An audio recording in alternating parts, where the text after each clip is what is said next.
I've been walking through the noise, chasing every echoed voice, every answer fading like the dawn.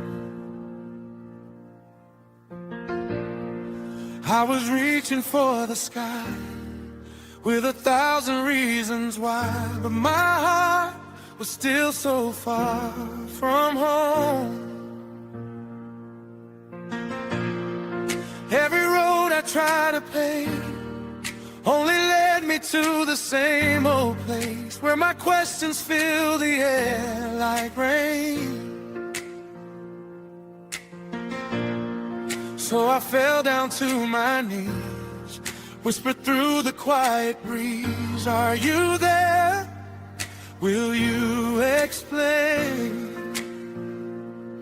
If you're the Alpha and Omega, beginning and the end, then you see the doubts inside me and the places I won't bend. So I'm coming to you, God, with my questions, not afraid of what the answers might be. Open up my heart like the heavens, let your word come alive in me. I don't know religion without reason. I don't want a truth I can't see. If you're the way, the truth, the life, then teach me how to listen. Teach me how to believe. Psalm 46:10. Be still and know that I am God. Speak and I will follow. Lead me into truth tonight.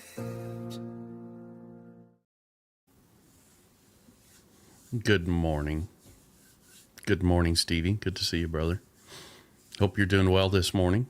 Hope you've had your coffee. Ready for your day. I've already had mine. I've been up since 5:30. So early start for the day. Ready to get into the scriptures.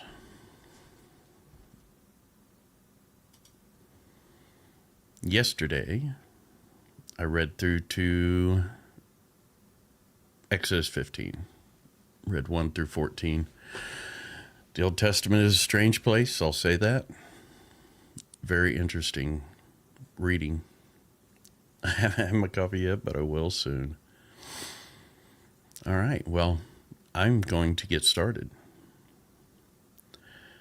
Then Moses and the people, now I won't be singing the song of Moses here, just so you know. Then Moses and the people of Israel sang this song to the Lord, saying, I will sing to the Lord, for he has triumphed gloriously. The horse and his rider he has thrown into the sea. The Lord is my strength and my song, and he has become my salvation. This is my God, and I will praise him. My father's God, and I will exalt him. The Lord is a man of war. The Lord is his name. Pharaoh's chariots and his host he cast into the sea, and his chosen officers were sunk in the Red Sea. The floods covered them. They went down into the depths like a stone. Your right hand, O Lord, glorious in power. Your right hand, O Lord, shatters the enemy. In the greatness of your majesty, you overthrow your adversaries. You send out your fury, and it consumes them like stubble. At the blast of your nostrils, the waters piled up. The floods stood up in a heap. The deeps congealed in the heart of the sea. The enemy said, I will pursue, I will overtake. I will divide the spoil, my desire shall have its fill of them. I will draw my sword, my hand shall destroy them. You blew with your wind, the sea covered them. They sank like lead in the mighty waters. Who is like you, O Lord, among the gods? Who is like you, majestic in holiness, awesome in glorious deeds, doing wonders? You stretched out your right hand, the earth swallowed them. You have led in your steadfast love the people whom you have redeemed. You have guided them by your strength to your holy abode. The peoples have heard, they tremble. Pangs have seized the inhabitants of Philistia. Now are the chiefs of Edom dismayed? Trembling seizes the leaders of Moab, and all the inhabitants of Canaan have melted away. Terror and dread fall upon them. Because of the greatness of your arm, they are still as stone. Till your people, O Lord, pass by. Till the people pass by whom you have purchased. You will bring them in and plant them on your own mountain, the place, O Lord, which you have made for your abode. The sanctuary, O Lord, which your hands have established. The Lord will reign forever and ever. Amen. For when the horses of Pharaoh with his chariots and his horsemen went into the sea, the Lord brought back the waters of the sea upon them. But the people of Israel walked on dry ground in the midst of the sea. Then Miriam, the prophetess, the sister of Aaron, took a tambourine in her hand, and all the women went out after her with tambourines and dancing.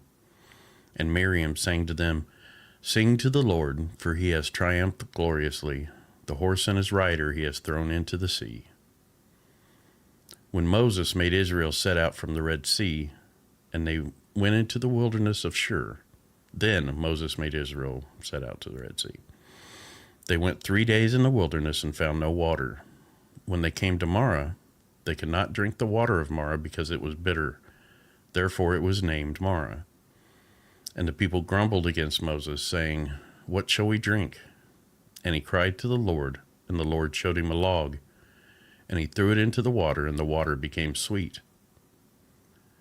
There the Lord made for them a statute and a rule, and there he tested them, saying, If you will diligently listen to the voice of the Lord your God, and do that which is right in his eyes, and give ear to his commandments, and keep all his statutes, I will put none of the diseases on you that I put on the Egyptians, for I am the Lord your healer. And when they came to Elim, where there were 12 springs of water and 70 palm trees, and they encamped there by the water. They set out from Elim, and all the congregation of the people of Israel came to the wilderness of Sin, which is between Elim and Sinai, on the 15th day of the 2nd month after they had departed from the land of Egypt. And the whole congregation of the people of Israel grumbled against Moses and Aaron in the wilderness. And the people of Israel said to them, Would that we had died by the hand of the Lord in the land of Egypt, when we sat by the meat pots and ate bread to the full. For you have brought us out into this wilderness to kill this whole assembly with hunger. Then the Lord said to Moses, Behold, I am about to rain bread from heaven for you, and the people shall go out and gather a day's portion every day, that I may test them, whether they will walk in my law or not. On the 6th day, when they prepare what they bring in, it will be twice as much as they gather daily. So Moses and Aaron said to all the people of Israel, At evening you shall know that it was the Lord who brought you out of the land of Egypt, and in the morning you shall see the glory of the Lord, because he has heard your grumbling against the Lord. For what are we, that you grumble against us? And Moses said, When the Lord gives you in the evening meat to eat, and in the morning bread to the full, because the Lord has heard your grumbling, that you grumble against him, what are we? Your grumbling is not against us, but against the Lord.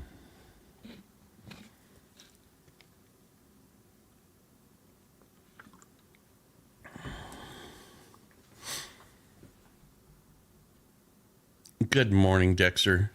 Well, Dexter's Lab makes me laugh. Made me laugh, too. My daughter loved that show. God bless. I hope you're doing well so far this morning. Then Moses said to Aaron, Say to the whole congregation of the people of Israel, Come near before the Lord, for he has heard your grumbling. And as soon as Aaron spoke to the whole congregation of the people of Israel, they looked towards the wilderness, and behold, the glory of the Lord appeared in the cloud. And the Lord said to Moses, I have heard the grumbling of the people of Israel. Say to them, At twilight you shall eat meat, and in the morning you shall be filled with bread. Then you shall know that I am the Lord, your God. In the evening quail came up and covered the camp, and in the morning dew lay around the camp. And when the dew had gone up, there was on the face of the wilderness a fine, flake-like thing, fine as frost on the ground. When the people of Israel saw it, they said to one another, "What is it?" For they did not know what it was.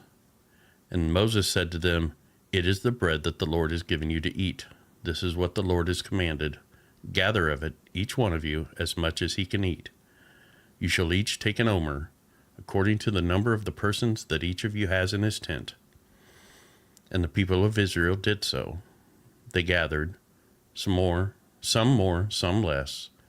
But when they measured it with an omer, I'm not sure what an omer is, whoever gathered much had nothing left over, and whoever gathered little had no lack.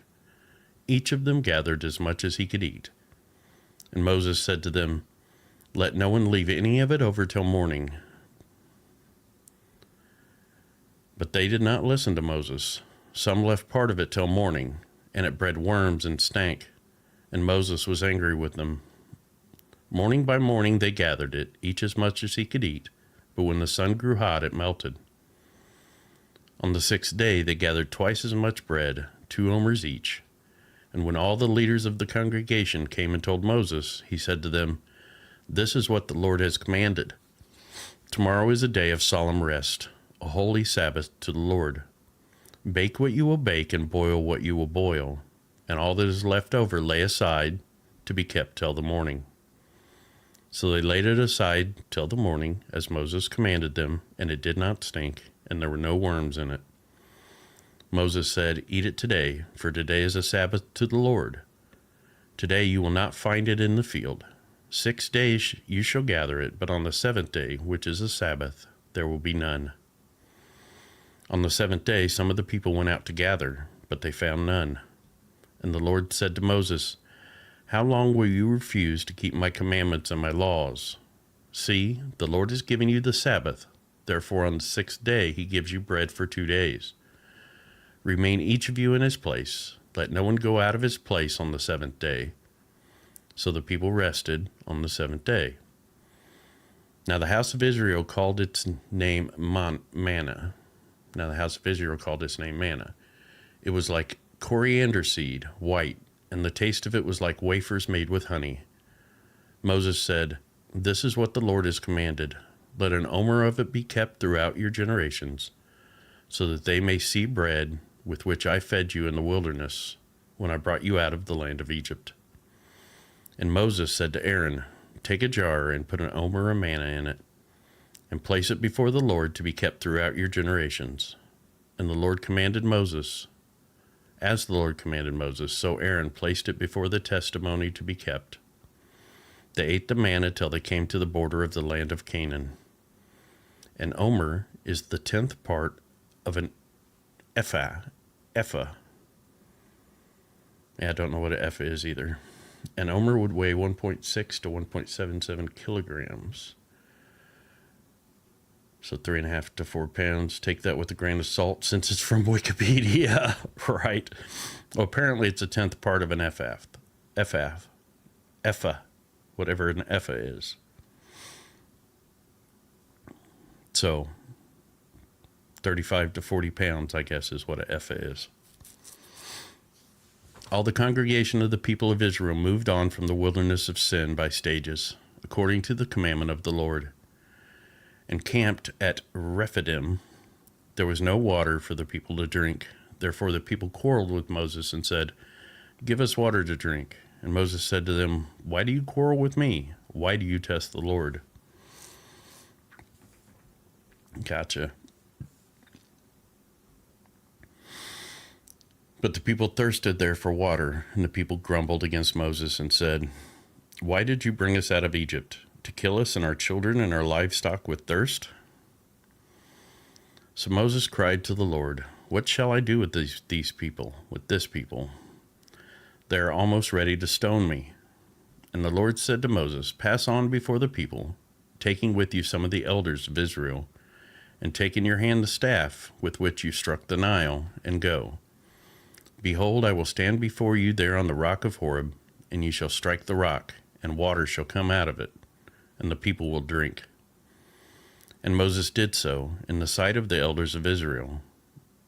And he called the name of the place Massah and Meribah, because of the quarreling of the people of Israel, and because they tested the Lord by saying, Is the Lord among us or not? It seems like the Israelites gain and lose their faith really quickly and easily. I know if I saw God part the Red Sea and make food appear and stuff like that, I wouldn't be questioning anymore. But they sort of start questioning at every turn. Then Amalek came and fought with Israel at Rephidim. So Moses said to Joshua, Choose for us men and go out and fight with Amalek. Tomorrow I will stand on the top of the hill with the staff of God in my hand. So Joshua did as Moses told him and fought with Amalek, while Moses, Aaron, and Hur went up to the top of the hill. Whenever Moses held up his hand, Israel prevailed, and whenever he lowered his hand, Amalek prevailed.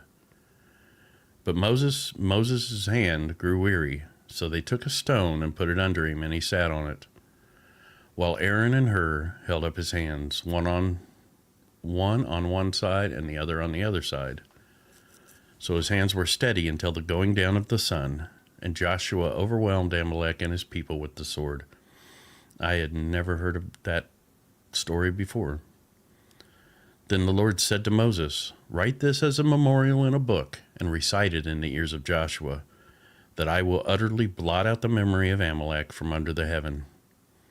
And Moses built an altar and called the name of it, The Lord is my banner, saying, A hand upon the throne of the Lord. The Lord will have war with Amalek from generation to generation. Jethro, the priest of Midian, Moses' father-in-law, heard of all that God had done for Moses and for Israel his people, how the Lord had brought Israel out of Egypt. Now Jethro, Moses' father-in-law, had taken Zipporah, Moses' wife, after he'd sent her home, along with her 2 sons. The name of the one was Gershom, for he said, I have been a sojourner in a foreign land. And the name of the other was Eliezer, for he said, The God of my father was my help, and delivered me from the sword of Pharaoh. Jethro, Moses' father-in-law, came with his sons and his wife to Moses in the wilderness, where he was encamped at the mountain of God.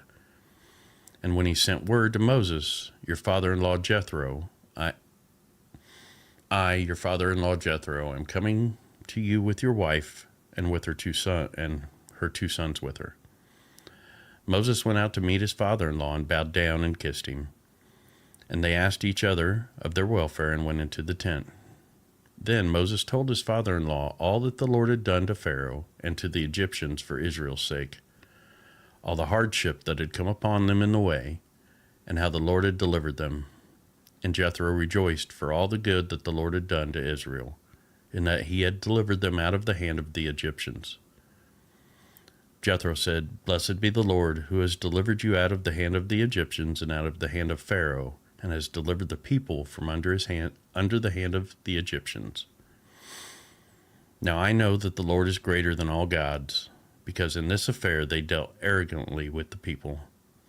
And Jethro, Moses' father-in-law, brought a burnt offering and sacrifices to God. And Aaron came with all the elders of Israel to eat bread with Moses' father-in-law before God. The next day Moses sat to judge the people, and the people stood around Moses from morning till evening. When Moses' father-in-law saw all that he was doing for the people, he said, What is this that you are doing for the people? Why do you sit alone, and all the people stand around you from morning to evening? And Moses said to his father-in-law, Because the people come to me to inquire of God. And when they have a dispute, they come to me, and I decide between one person and another. I will make them know the statutes of God and his laws. Moses' father-in-law said to him, What you are doing is not good. You and the people with you will certainly wear yourselves out, for the thing is too heavy for you. You are not able to do it alone. Now obey my voice. I will give you advice, and God will be with you. You shall represent the people before God and bring their cases to God. And you shall warn them about the statutes and the laws, and make them know the way in which they must walk and what they must do. Moreover, look for able men from all the people, men who fear God, who are trustworthy and hate a bribe, and place such men over the people as chiefs of thousands, of hundreds, of fifties, and of tens. And let them judge the people at all times. Every great matter they shall bring to you, but any small matter they shall decide themselves. So it will be easier for you, and they will bear the burden with you. If you do this, God will direct you. You will be able to endure. And all this people also will go to their place in peace. So Moses listened to the voice of his father-in-law and did all that he had said. Moses chose able men out of all Israel and made them heads over the people, chiefs of thousands, of hundreds, of fifties, and of tens. And they judged the people at all times. Any hard case they brought to Moses, but any small matter they decided themselves. Then Moses let his father-in-law depart, and he went away to his own country.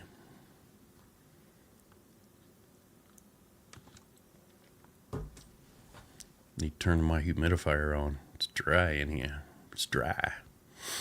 On the third new moon after the people of Israel had gone out to the land of Egypt, on that day they came into the wilderness of Sinai.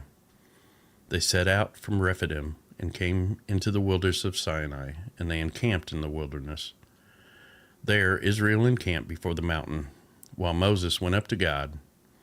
The Lord called him out of the mountain, saying, Thus you shall say to the house of Jacob, and tell the people of Israel, You yourselves have seen what I did to the Egyptians, and how I bore you on eagle's wings and brought you to myself. Now, therefore, if you will indeed obey my voice and keep my covenant, you shall be my treasured possession among all peoples, for all the earth is mine. And you shall be to me a kingdom of priests and a holy nation. These are the words that you shall speak to the people of Israel. So Moses came and called the elders of the people and set before them all these words that the Lord had commanded him. All the people answered together and said, All that the Lord has spoken we will do. And Moses reported the words of the people to the Lord. And the Lord said to Moses, Behold, I am coming to you in a thick cloud, that the people may hear when I speak with you, and may also believe you forever. When Moses told the words of the people to the Lord said to Moses, Go to the people and consecrate them today and tomorrow, and let them wash their garments, and be ready for the third day. For on the third day the Lord will come down on Mount Sinai in the sight of all the people. And you shall set limits for the people all around, saying, Take care not to go up into the mountain or touch the edge of it. Whoever touches the mountain shall be put to death. No hand shall touch him, but he shall be stoned or shot. Whether beast or man, he shall not live. When the trumpet sounds a long blast, they shall come up to the mountain. So Moses went down from the mountain to the people and consecrated the people, and they washed their garments. And he said to the people, Be ready for the third day. Do not go near a woman. Do not go near a woman.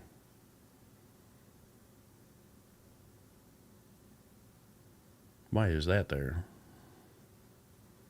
Be ready for the third day. Do not go near a woman. On the morning of the third day there were thunders and lightnings, and a thick cloud on the mountain, and a very loud trumpet blast, so that all the people in the camp trembled. Then Moses brought the people out of the camp to meet God, and they took their stand at the foot of the mountain. Now Mount Sinai was wrapped in smoke, because the Lord had descended on it in fire. The smoke of it went up like the smoke of a kiln, and the whole mountain trembled greatly. And as the sound of the trumpet grew louder and louder, Moses spoke, and God answered him in thunder. The Lord came down on Mount Sinai to the top of the mountain, and the Lord called Moses to the top of the mountain, and Moses went up. And the Lord said to Moses, Go down and warn the people. Purification. Remember that marital relations cause physical true. Okay. Which is weird because, if they're married, but So he wanted them to be pristine.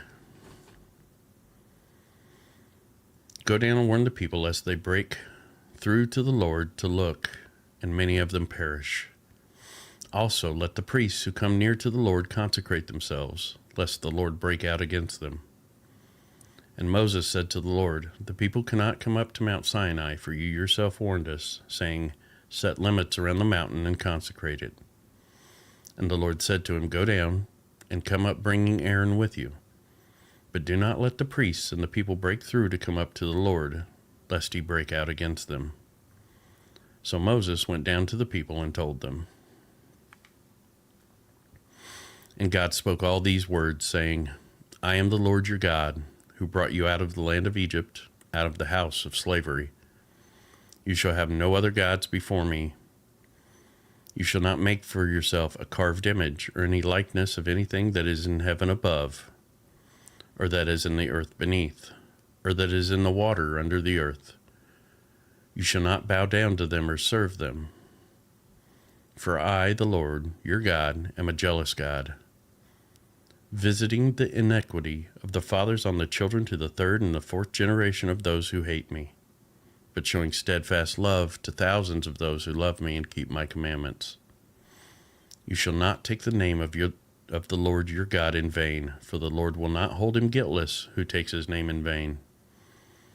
Remember the Sabbath day to keep it holy. 6 days you shall labor and do all your work, but the seventh day is a Sabbath to the Lord your God. On it you shall not do any work, you or your son or your daughter, your male servant or your female servant, or your livestock, or the sojourner who is within your gates. For in 6 days the Lord made heaven and earth, the sea and all that is in them, and rested on the seventh day. Therefore the Lord blessed the Sabbath day and made it holy. Honor your father and your mother, that your days may be long in the land that the Lord your God is giving you. You shall not murder. You shall not commit adultery. You shall not steal. You shall not bear false witness against your neighbor.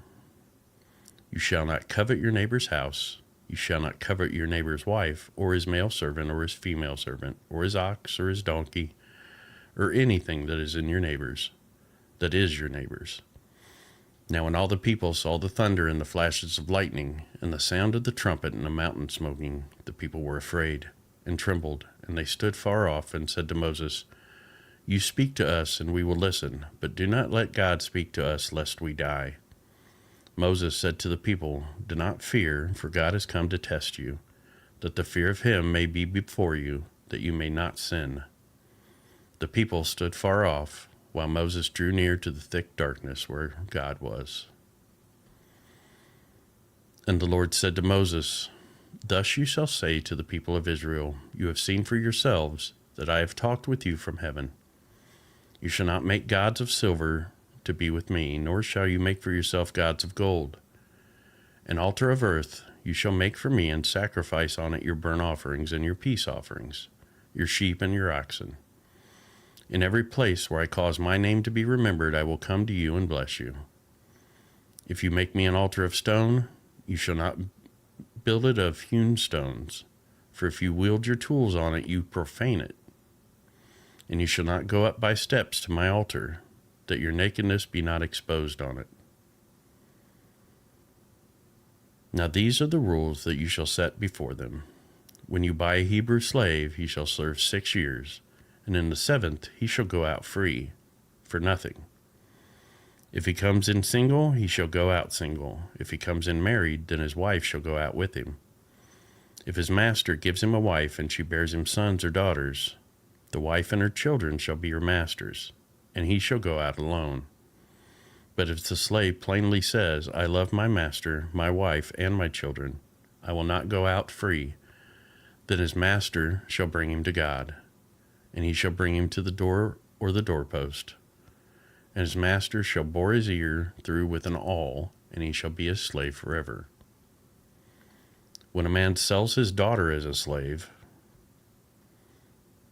she shall not go out as the male slaves do. If she does not please her master, who has designated her for himself, then he shall let her be redeemed. She has no right to he shall have no right to sell her to a foreign people, since he has broken faith with her. If he designates her for his son, he shall deal with her as with a daughter. If he takes another wife to himself, he shall not diminish her food, her clothing, or her marital rights. And if he does not do these 3 things for her, she shall go out for nothing without payment of money. Whoever strikes a man so that he dies shall be put to death. But if he did not lie in wait for him, but God let him fall into his hand, then I will appoint for you a place to which he may flee. But if a man willfully attacks another to kill him by cunning, you shall take him from my altar, that he may die. Whoever strikes his father or his mother shall be put to death. Whoever steals a man and sells him, and anyone found in possession of him, shall be put to death. Whoever curses his father or his mother shall be put to death. This is all new to me. When men quarrel and one strikes the other with a stone or with his fist, and the man does not die but takes to his bed, then if the man rises again and walks outdoors with his staff, he who struck him shall be clear. Only he shall pay for the loss of his time, and shall have him thoroughly healed. When a man strikes his slave, male or female, with a rod, and the slave dies under his hand, he shall be avenged. But if the slave survives a day or 2, he is not to be avenged, for the slave is his money. Like I said when I started this, the Old Testament is a wild place. When men strive together and hit a pregnant woman, so that her child come out, but there is no harm, the one who hit her shall surely be fined, as the woman's husband shall oppose on him, and he shall pay as the judges determine.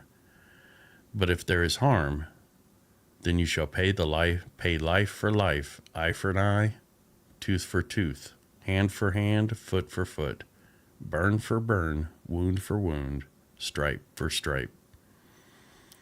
When a man strikes the eye of his slave, male or female, and destroys it, he shall let the slave go free because of his eye.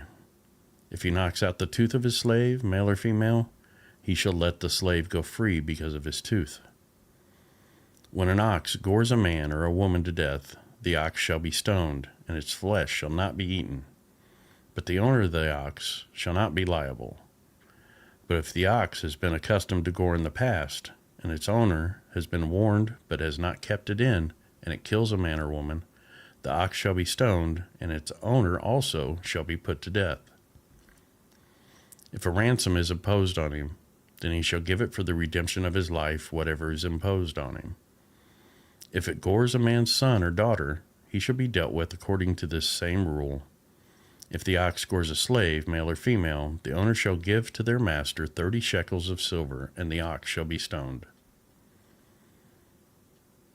When a man opens a pit, or when a man digs a pit and does not cover it, and an ox or a donkey falls into it, the owner of the pit shall make restoration. He shall give money to its owner, and the dead beast shall be his. Institution of theocracy. They had no legal system. This is nation building. They have to unlearn Egyptian practices where they were slaves and become a nation again.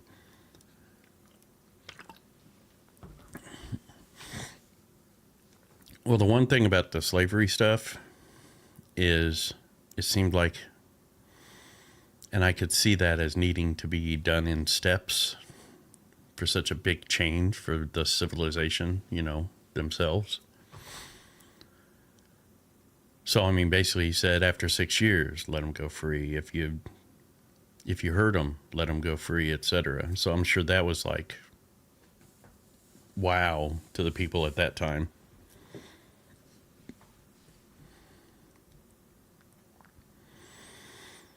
If a man steals an ox or a sheep and kills it or sells it, he shall repay 5 oxen for an ox and 4 sheep for a sheep. If a thief is found breaking in and is struck so that he dies, there shall be no blood guilt for him. But if the sun is risen on him, there shall be blood guilt for him. He shall surely pay. If he has nothing, then he shall be sold for his theft. If the stolen beast is found alive in his possession, whether it is an ox or a donkey or a sheep, he shall pay double. If a man causes a field or vineyard to be grazed over, or lets his beast loose and it feeds in another man's field, he shall make restitution from the best in his own field and in his own vineyard.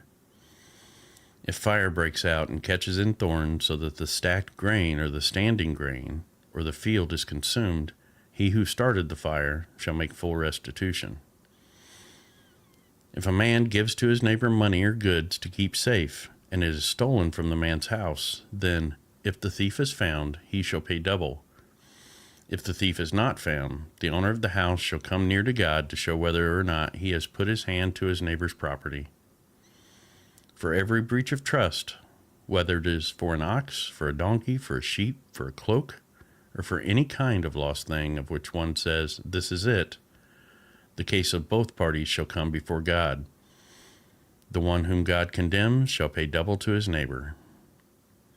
If a man gives to his neighbor a donkey or an ox or a sheep or any beast to keep safe, and it dies or is injured or is driven away without anyone seeing it, an oath by the Lord shall be between them both to see whether or not he has put his hand to his neighbor's property. The owner shall accept the oath, and he shall not make restitution. But if it is stolen from him, he shall make restitution to its owner. If it is torn by beasts, let him bring it as evidence. He shall not make restitution for what has been torn. If a man borrows anything of his neighbor, and it is injured or dies, the owner not being with it, he shall make full restitution. If the owner was with it, he shall not make restitution. If it was hired, it came for its hiring fee. Yeah, I had no idea that he laid out all of these laws, these guidelines. Didn't have a clue. All I knew was the 10 Commandments. If a man seduces a virgin who is not betrothed and lies with her, he shall give her the bride price. He shall give the bride price for her and make her his wife.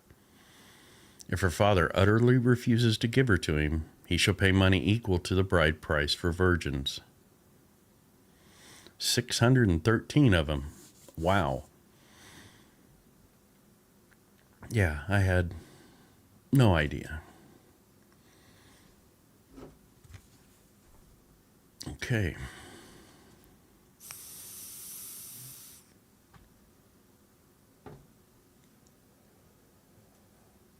You shall not permit a sorceress to live. Whoever lies with an animal shall be put to death. Whoever sacrifices to any god other than the Lord alone shall be devoted to destruction. You shall not wrong a sojourner or oppress him, for you were sojourners in the land of Egypt. You shall not mistreat any widow or fatherless child. If you do mistreat them, and they cry out to me, I will surely hear their cry, and my wrath will burn, and I will kill you with the sword. And your wives shall become widows, and your children fatherless. If you lend money to any of my people with you who is poor, you shall not be like a moneylender to them.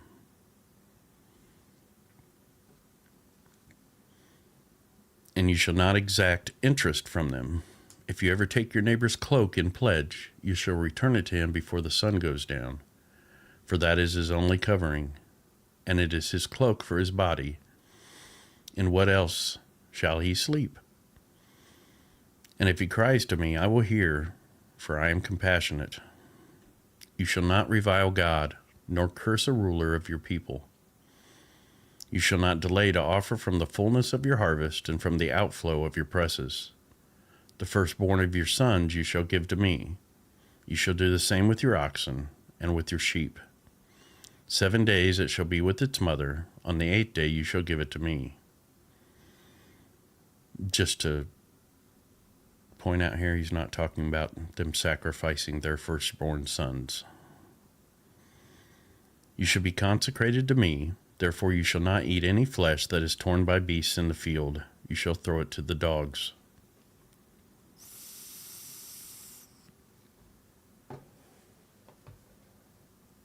You shall not spread a false report. You shall not join hands with a wicked man to be a malicious witness. You shall not fall in with the many to do evil, nor shall you bear witness in a lawsuit, siding with the many, so as to pervert justice. Nor shall you be partial to a poor man in his lawsuit. If you meet your enemy's ox or his donkey going astray, you shall bring it back to him. If you see the donkey of one who hates you lying down under its burden, you shall refrain from leaving him with it. You shall rescue it with him. You shall not pervert the justice due to your poor in his lawsuit. Keep far from a false charge, and do not kill the innocent and righteous, for I will not acquit the wicked. For you shall take no bribe, for a bribe blinds the clear-sighted and subverts the cause of those who are in the right. You shall not oppress a sojourner. You know the heart of a sojourner, for you were sojourners in the land of Egypt.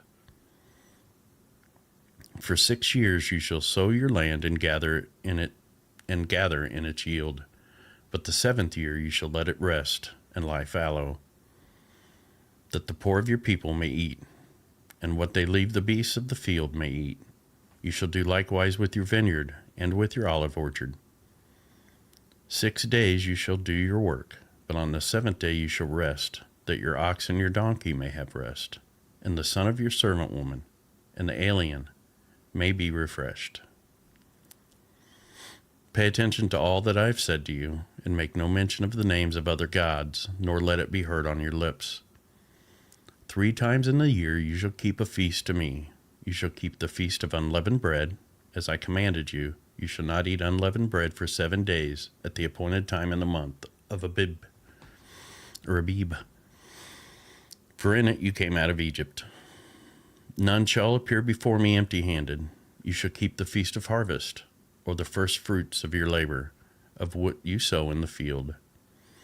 You shall keep the feast of ingathering at the end of the year, when you gather in from the field the fruit of your labor. 3 times in the year shall all your males appear before the Lord God.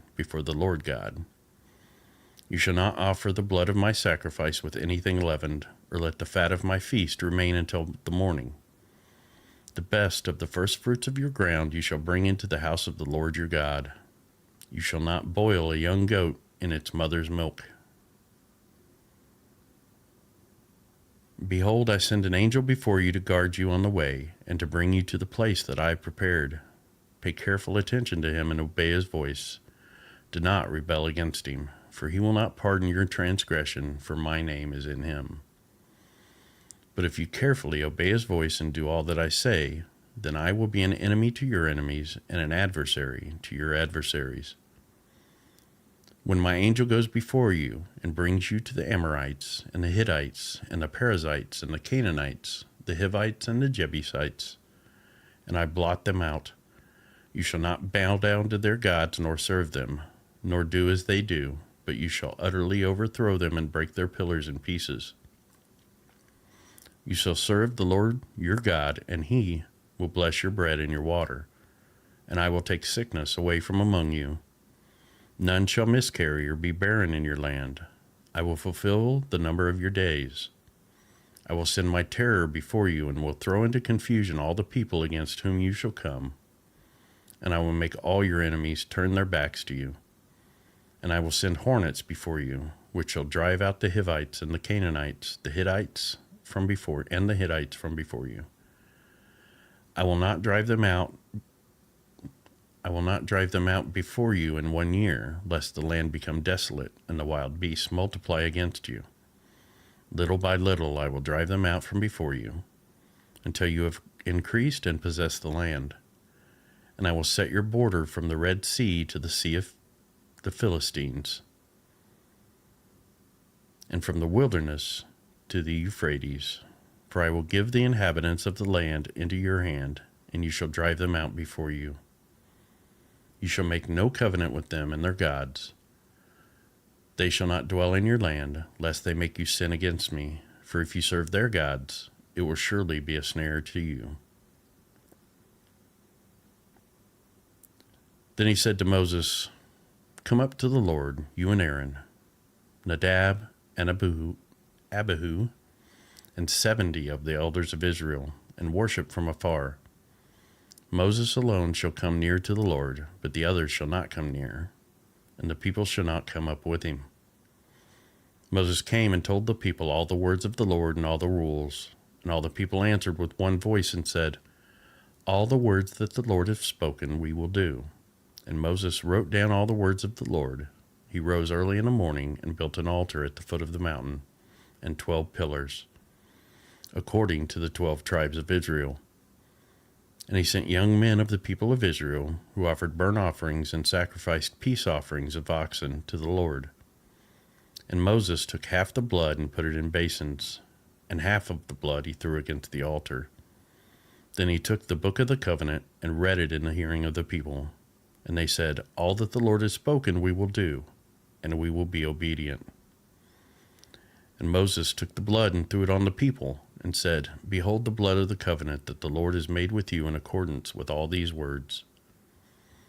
Then Moses and Aaron, Nadab and Abihu, and 70 of the elders of Israel went up, and they saw the God of Israel.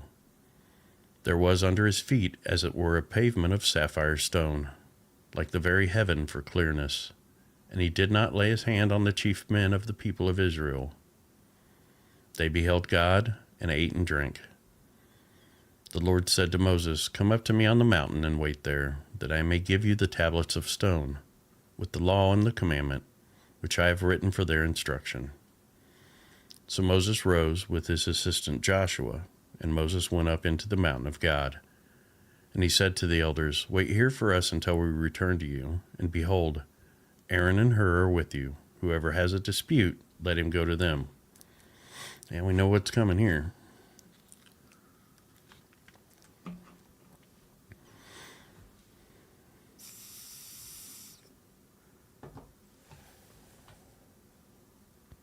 Then Moses went up on the mountain, and the cloud covered the mountain. The glory of God, the glory of the Lord dwelt on Mount Sinai, and the cloud covered it 6 days. And on the 7th day he called to Moses out of the midst of the cloud. Now with the appearance of the glory of the Lord was like a devouring fire on the top of the mountain in the sight of the people of Israel. Moses entered the cloud and went up on the mountain, and Moses was on the mountain 40 days and 40 nights. The Lord said to Moses, Speak to the people of Israel, that they take for me a contribution. From every man whose heart moves him, you shall receive the contribution for me. And this is the contribution that you will receive from them: gold, silver, and bronze, blue and purple scarlet yarns and fine twined linen, goat's hair, tanned ram skins, goat skins, acacia wood, oil for the lamps, spices for the anointing oil, and for the fragrance incense, onyx stones and stones for setting, for the ephod and for the breastpiece. And let them make me a sanctuary, that I may dwell in their midst. Exactly as I show you concerning the pattern of the tabernacle, and of all its furniture, so you shall make it. They shall make an ark of acacia wood, 2 cubits and a half shall be its length, a cubit and a half its breadth, and a cubit and a half its height. You shall overlay it with pure gold, inside and outside you shall overlay it. And you shall make on it a molding of gold around it. You shall cast 4 rings of gold for it, and put them on its 4 feet, 2 rings on the one side of it, and 2 rings on the other side of it. You shall make poles of acacia wood, and overlay them with gold. And you shall put the poles into the rings on the sides of the ark, to carry the ark by them. The poles shall remain in the rings of the ark. They shall not be taken from it. And you shall put into the ark the testimony that I shall give you. You shall make a mercy seat of pure gold. 2 cubits and a half shall be its length, and a cubit and a half its breadth. And you shall make 2 cherubim of gold. Of hammered work shall you make them, on the 2 ends of the mercy seat. Make 1 cherub on the one end, and 1 cherub on the other end. Of one piece with the mercy seat shall you make the cherubim on its 2 ends. The cherubim shall spread out their wings above, overshadowing the mercy seat with their wings, their faces one to another, toward the mercy seat seat shall the faces of the cherubim be. And you shall put the mercy seat on the top of the ark, and in the ark you shall put the testimony that I shall give you. There I will meet with you, and from above the mercy seat, from between the two cherubim that are on the ark of testimony, I will speak with you about all that I will give you in commandment for the people of Israel. You shall make a table of acacia wood. 2 cubits shall be its length, and a cubit its breadth, and a cubit and a half its height. You shall overlay it with pure gold, and make a molding of gold around it. And you shall make a rim around it a handbreadth wide, and a molding of God around the rim, molding of gold around the rim. And you shall make for it 4 rings of gold, and fasten the rings to the 4 corners at its legs. Close to the frame the rings shall lie, as holders for the poles to carry the table. You shall make the poles of acacia wood, and overlay them with gold, and the table shall be carried with these. And you shall make its plates and dishes for incense, and its flagons and bowls with which to pour drink offerings. You shall make them of pure gold. You shall set the bread of the presence on the table before me regularly. You shall make a lampstand of pure gold. The lampstand shall be made of hammered work, its base, its stem, its cups, its calyxes, and its flowers shall be of one piece with it. And there shall be 6 branches going out of its sides, 3 branches of the lampstand out of one side of it, and 3 branches of the lampstand out of the other side of it. 3 cups make like almond blossoms, each with calyx and flower, and on one branch, and one on one branch, and 3 cups made like almond blossoms, each with calyx and flower, on the other branch. So for the 6 branches going out for the lampstand. And on the lampstand itself, there shall be 4 cups made like almond blossoms, with their calyxes and flowers, and a calyx of one piece with it under each pair of the 6 branches going out from the lampstand. Their calyxes and their branches shall be of one piece with it. The whole of it is a single piece of hammered work of pure gold. You shall make 7 lamps for it, and the lamps shall be set up so as to give light on the space in front of it. Its tongs and their trays shall be of pure gold. It shall be made, with all these utensils, out of a talent of pure gold. And see that you make them after the pattern for them, which is being shown you on the mountain. Moreover, you shall make the tabernacle with 10 curtains of fine twined linen, and blue and purple and scarlet yarns. You shall make them with the cherubim skillfully worked into them. The length of each curtain shall be 28 cubits, and the breadth of each curtain 4 cubits. All the curtains shall be the same size. 5 curtains shall be coupled to one another, and the other 5 curtains shall be coupled to one another. And you shall make loops of blue on the edges of the outermost curtain in the first set. Likewise, you shall make loops on the edge of the outermost curtain in the second set. 50 loops you shall make on the one curtain, and 50 loops you shall make on the edge of the curtain that is in the second set.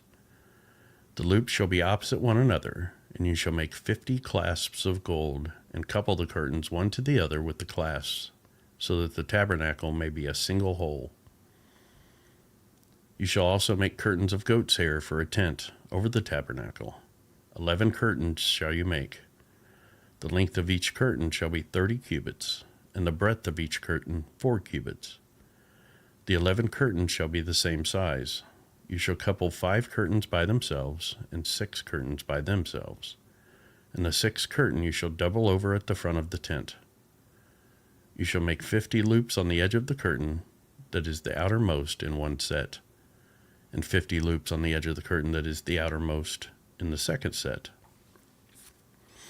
You shall make 50 clasps of bronze, and put the clasps into the loops, and couple the tent together that it may be a single whole. And the part that remains of the curtains of the tent, the half curtain that remains, shall hang over the back of the tabernacle, and the extra that remains in the length of the curtains, the cubit on one side and the cubit on the other side, shall hang over the sides of the tabernacle. on this side and that side to cover it. And you shall make for the tent a covering of tanned ram skins and a covering of goat skins on top. This is really detailed. You shall make upright frames for the tabernacle of acacia wood. 10 cubits shall be the length of a frame, and a cubit and a half the breadth of each frame. There shall be 2 tenons in each frame for fitting together. So you shall do for all the frames of the tabernacle. You shall make the frames for the tabernacle, 20 frames for the south side, and the 40 bases of silver you shall make under the 20 frames. 2 bases under one frame for its 2 tenons, and 2 bases under the next frame for its 2 tenons. And for the second side of the tabernacle, on the north side, 20 frames. And there are 40 bases of silver, 2 bases under one frame, and 2 bases under the next frame. And for the rear of the tabernacle westward, you shall make 6 frames, and you shall make 2 frames for corners of the tabernacle in the rear. They shall be separate beneath, but joined at the top at the first ring. Thus shall it be with both of them. They shall form the 2 corners. And there shall be 8 frames with their bases of silver, 16 bases, 2 bases under one frame, and 2 bases under another frame. You shall make bars of acacia wood, 5 for the frames of the one side of the tabernacle, and 5 bars for the frames of the other side of the tabernacle, and 5 bars for the frames of the side of the tabernacle at the rear westward. The middle bar, halfway up the frames, shall run from end to end. You shall overlay the frames with gold, and shall make their rings of gold for holders for the bars. And you shall overlay the bars with gold. Then you shall erect the tabernacle according to the plan for it that you were shown on the mountain. I hope he's writing all this down. What's up, Noah? Well, we went through the ark, and now this is apparently a tent.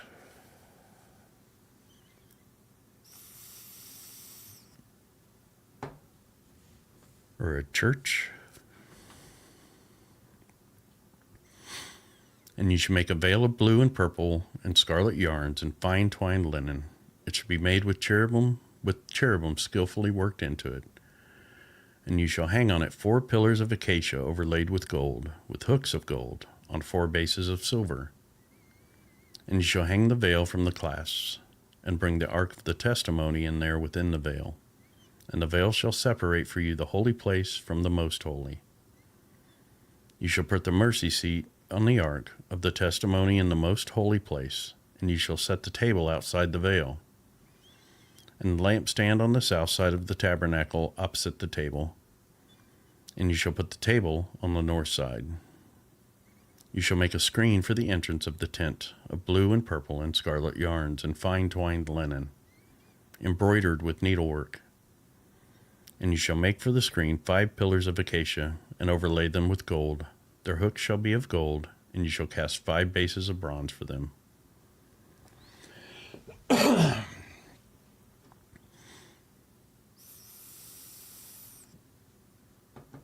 Right. Yeah, and I would say, their building materials were fairly limited.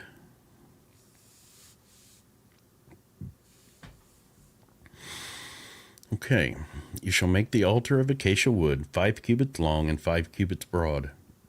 The altar shall be square, and its height shall be 3 cubits.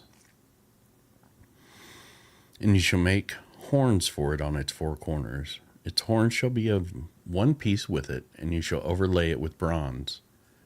You shall make pots for it to receive its ashes, and shovels and basins and forks and fire pans. You shall make all of its utensils of bronze. You shall also make for it a grating, a network of bronze, and on the net you shall make 4 bronze rings at its 4 corners. And you shall set it under the ledge of the altar, so that the net extends halfway down the altar. And you shall make poles for the altar, poles of acacia wood, and overlay them with bronze.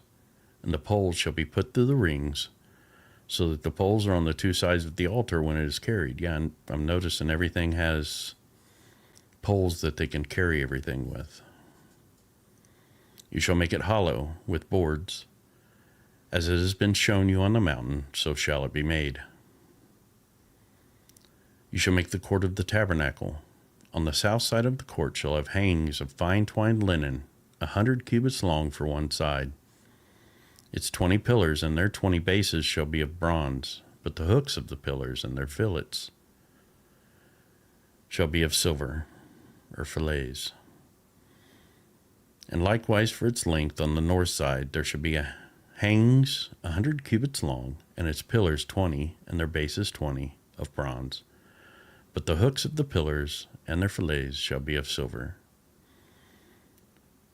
And for the breadth of the court on the west side there shall be hangings for 50 cubits, with 10 pillars and 10 bases. The breadth of the court on the front of the east shall be 50 cubits. The hangings for one side of the gate shall be 15 cubits, with their 3 pillars and 3 bases. On the other side of the hangings shall be 15 cubits, with their 3 pillars and 3 bases. For the gate of the court there shall be a screen 20 cubits long, of blue and purple and scarlet yarns, and fine twined linen, embroidered with needlework, and it shall have 4 pillars, and with them 4 bases. All the pillars around the court shall be filleted with silver. Their hooks shall be of silver, and their bases of bronze. The length of the court shall be 100 cubits, and the breadth 50, and the height 5 cubits, with hangings of fine twined linen and bases of bronze. All the utensils of the tabernacle for every use, and all its pegs, and all the pegs of the court, shall be of bronze. You shall command the people of Israel that they bring to you pure beaten olive oil for the light, that a lamp may regularly be set up to burn in the tent of meeting outside the veil that is before the testimony. Aaron and his sons shall tend it from evening to morning before the Lord. It shall be a statute forever to be observed throughout their generations by the people of Israel. Then bring near to you Aaron your brother and his sons with him, for among the people of Israel to serve me as priests. Aaron and Aaron's sons, Nadab and Abihu, Eleazar and Ithamar. And you shall make holy garments for Aaron your brother, for glory and for beauty. You shall speak to all the skillful, whom I have filled with a spirit of skill, and that they may make Aaron's garments to consecrate him for my priesthood. These are the garments that they shall make: a breastpiece, an ephod, a robe, a coat of checkerwork, a turban, and a sash. They shall make holy garments for Aaron your brother and his sons to serve me as priests. They shall receive gold, blue and purple and scarlet yarns, and fine twined linen. And they shall make the ephod of gold, of blue and purple and scarlet yarns, and of fine twined linen, skillfully worked. It shall have 2 shoulder pieces attached to its 2 edges, so that it might be joined together. And the skillfully woven band on it shall be made like it, and be of one piece with it, of gold, blue, and purple, and scarlet yarns, and fine twined linen. You shall take 2 onyx stones, and engrave on them the names of the sons of Israel, 6 of their names on one stone, and the names of the remaining 6 on the other stone, in the order of their birth. As a jeweler engraves signets, so shall you engrave the 2 stones with the names of the sons of Israel. You shall enclose them in settings of gold filigree, and you shall set the 2 stones on the shoulder pieces of the ephod as stones of remembrance for the sons of Israel. My phone's blowing up. Just a second.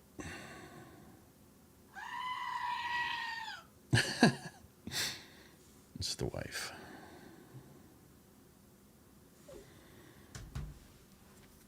Okay, where are we? You shall make settings of gold filigree and 2 chains of pure gold, twisted like cords, and you shall attach the corded chains to the settings. You shall make a breastpiece of judgment in skilled work.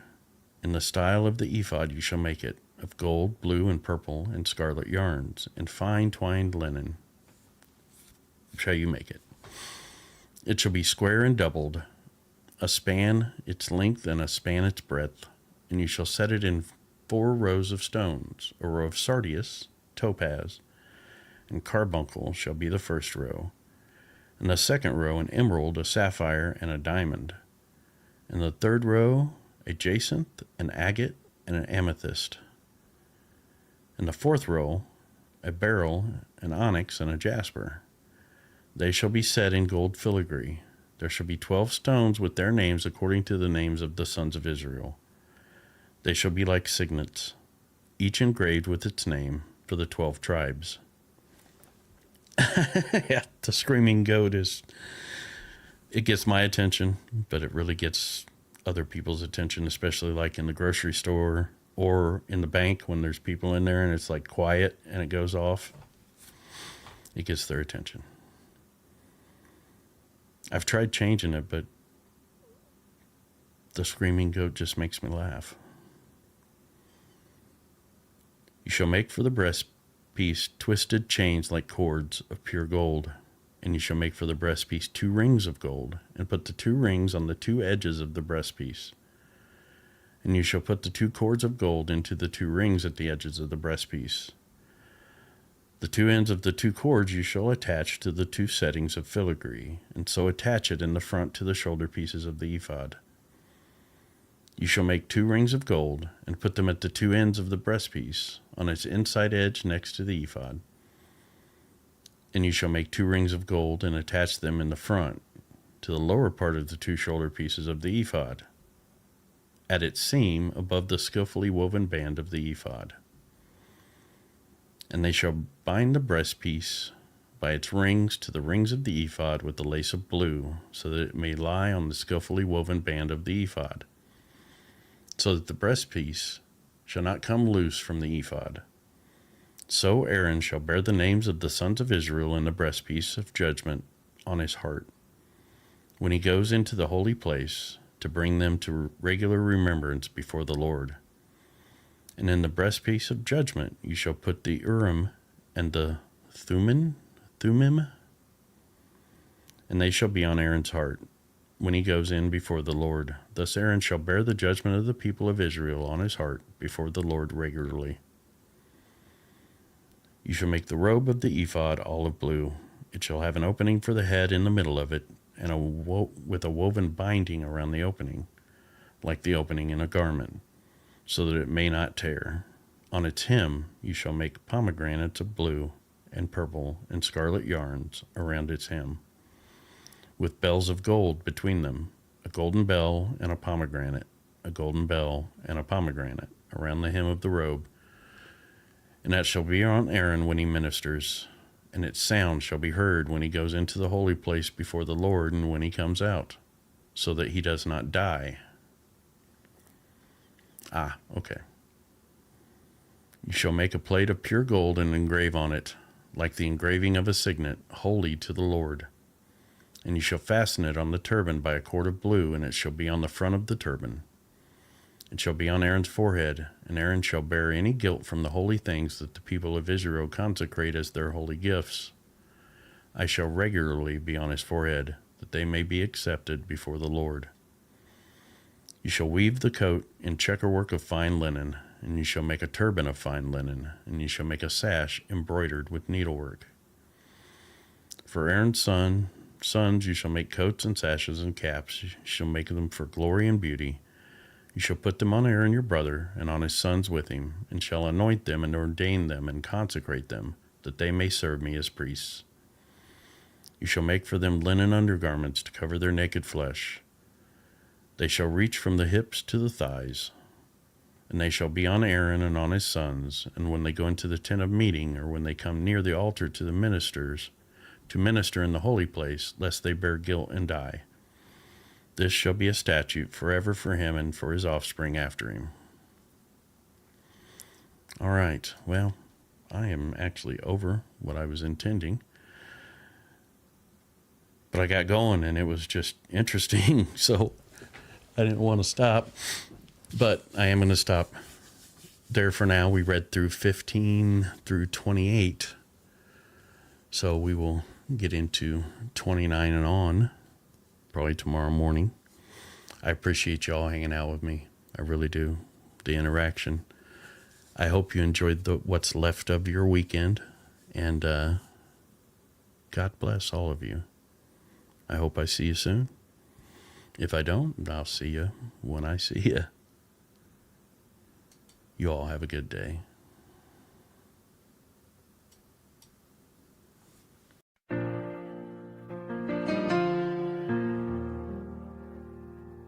Oh.